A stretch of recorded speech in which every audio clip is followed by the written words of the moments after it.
네, 오늘 준비한 정식은 친모 찾기 합류한 과학수사 끝판왕입니다. 구미 3세 여아 사망 사건, 이거 아직도 수사가 지지부진하죠. 4번의 국과수 DNA 검사가 있었고요. 결과는 동일했습니다. 자, 숨진 3살 여아의 외할머니인 줄 알았던 성모 씨가 친모였습니다. 석 씨는 아직도 완강히 부인하고 있습니다. 아예 아이를 낳은 적이 없다고 하고 있죠.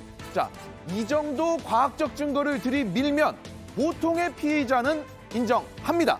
그런데 이분 좀 다릅니다. 끝까지 과학이 틀렸다고 말하고 있습니다. 그래서 이분들이 나섰습니다. 이 대검찰청 디지털 포렌식 센터 NDFC라고 얘기하는데 여기는요, 정말로 우리나라 과학수사의 끝판왕으로 불립니다.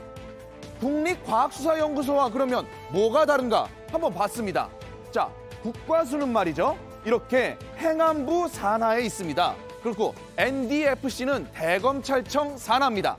자, 국과수는 주로 경찰 단계에서의 과학수사를 맡고 있고 NDFC는 2차 수사기관인 검찰 수사를 돕고 있습니다. 자, 국과수가 어느 정도 해결했다라고 하는 사건도 조금이라도 미심적인 부분이 있으면 이걸 더 들여다보는 겁니다. 이분들이 최근 구미 사건 현장에서 관련자 시료, DNA 샘플 이런 거 모두 확보를 해서 갔습니다. 자, 그러면 국과수와 다른 DNA 검사 결과가 나올 수 있는 걸까요? 그럴 가능성 아주 낮습니다. 국과수도 여러 번 검사한 이유가 있습니다. 첫 검사 때부터 이 친모 석 씨가 결과를 완강히 부인을 했기 때문이거든요.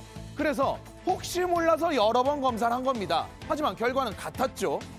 NDFC가 같은 검사를 또 하는 거, 피의자가 너무 완강히 부인을 하니까 지금의 공소를 유지하기 위해서 이 명확한 자료 확보를 하기 위한 그런 차원에서 하는 겁니다. 친모 석 씨는 아마 5번째 검사 결과가 같게 나와도 똑같이 반응을 할 것 같습니다.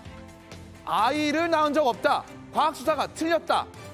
자, 석 씨가 맞다면요, 지금까지 과학수사가 잡아낸 다른 범인들, 피해자 속옷에서 나온 이춘재의 DNA, 그리고 살해 도구에서 나온 유영철의 DNA, 이런 거 다 원점에서 다시 수사를 해야 합니다. 자, 그런데 이 사건에서 가장 중요한 거, 친모 찾기 아닙니다. 석 씨가 친모라면 석 씨의 딸인 20대 여성이 낳은 이 사라진 아이, 이 아이는 대체 어디에 있는 걸까요? 이제 수사의 총력은 여기에 집중돼야 됩니다. 오늘의 정식입니다.